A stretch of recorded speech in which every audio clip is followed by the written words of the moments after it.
दरबार पर जो आवे जल्दी बरात पावे। वो पैसों की चौकीदारी करने वाले की बात नहीं हो रही है, सोने को चाटने वाले की बात नहीं हो रही है। मैं अपने आप को कह रहा हूं, मैंने पहले ही अर्ज किया था, मेरे अंदर इतनी खराबियां हैं, अगर आपको पता चले तो यहां मुझे पत्थर मार मार के ढेर कर दे। आपको मेरी खराबियों का पता नहीं है।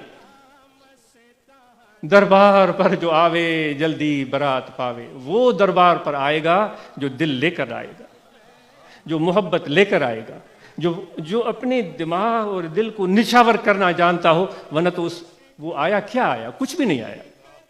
दरबार पर जो आवे जल्दी बरात पावे, मुंह फेर कर जो जावे रास्ता दराज है। वो ऑफिसर साहब, वो 20वें ग्रेड के साहब और सेठ साहब, दरसा खुला हुआ है, अभी चले जाओ। यहां मैं भी चला जाऊं, इस मजमे पर कोई फर्क नहीं पड़ता, क्योंकि खुदा की रहमत इस मजमे पर है, अल्लाह का हाथ इस जमात पर है। मैं खुशकिस्मत हूं कि इस मजमे का एक छोटा सा हिस्सा हूं, खुदा ने मुझे तौफीक बख्शी है। तो इसलिए इस रम्ज को समझो। तो जब तक दिलो जान से, वो कहते हैं कि हो जिसको जान हो दिल अजीज, गालिब कहता है हो जिसको जान हो दिल अजीज, तेरी गली में आए क्यों। अगर इतनी अपनी इज्जत प्यारी है, इतनी अपने पैसे प्यारे, तो फिर यहां क्यों आए हो।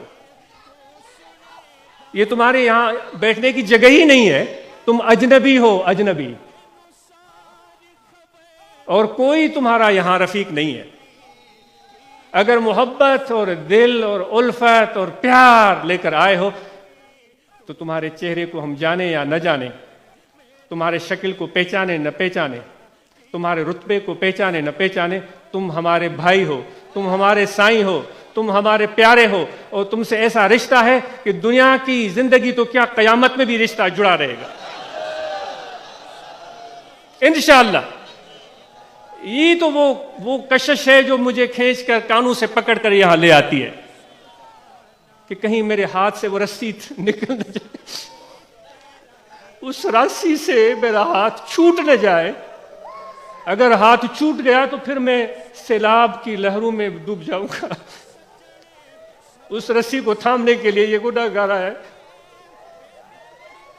ये रस्सी किसी तफरीक और फर्क के बगैर सबके लिए लटकी हुई है। किस मुल्क से आए हो, किस रंग के हो, किस नस्ल के हो, गरीब हो, मिस्कीन हो, आओ मिलकर खुदा की रस्सी को पकड़ते हैं।